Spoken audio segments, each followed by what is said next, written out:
শেখ হাসিনা সরকারের পতনের পর উদ্ভূত পরিস্থিতিতে জনসাধারণের জানমাল ও সরকারি গুরুত্বপূর্ণ স্থানগুলোর সার্বিক নিরাপত্তায় দেশব্যাপী স্থাপিত হয়েছে ২০৬টি ক্যাম্পের মধ্যে ৫৮ জেলায় সেনাবাহিনী মোতায়েন রয়েছে।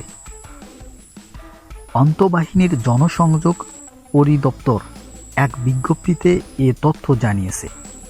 এতে জানানো হয়, সেনাবাহিনীর নেতৃত্বে আইন শৃঙ্খলা রক্ষাকারী বাহিনীর ২টি দল কেন্দ্রীয় কারাগার ও চট্টগ্রাম কেন্দ্রীয় কারাগার থেকে পালানো চেষ্টা করা কয়েদিদের বাধা দেয় এবং কারাগারে রাখা অস্ত্র ও গোলাবারুদ সংরক্ষিত করে।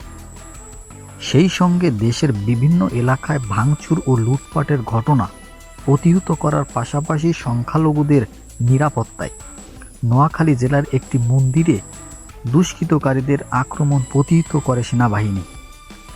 এছাড়াও কক্সবাজারে ব্যস্তচ্যুত মায়ানমার নাগরিকদের ক্যাম্পে নিরাপত্তা দিতে সেনা সদস্য মোতায়েন হয় এবং অন্যান্য আইন শৃঙ্খলা রক্ষাকারী বাহিনীর সঙ্গে যৌথ পেট্রোল পরিচালনা করেছে।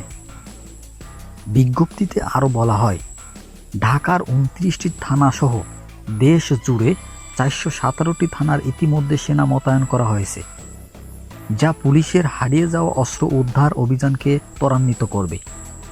সেই সঙ্গে বঙ্গভবন, প্রধানমন্ত্রী কার্যালয়, মহাখালী ডাটা সেন্টার সহ দেশের বিভিন্ন গুরুত্বপূর্ণ স্থাপনার নিরাপত্তায় নিয়োজিত রয়েছে সেনাবাহিনী।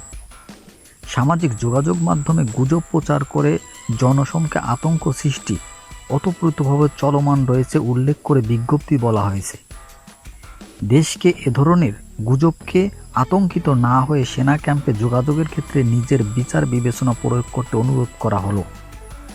জনগণের স্বার্থে এ রাষ্ট্রের যে কোনো প্রয়োজনে সেনাবাহিনী সব সময় জনগণের পাশে আছে বলে তারা আরও জানায়। এর থেকে বোঝা যায় ডক্টর ইউনূস আসলে কেমন বা কী সব পদক্ষেপ, ভয়ঙ্কর যেসব পদক্ষেপ নিতে পারে, তার মন মানসিকতা কেমন।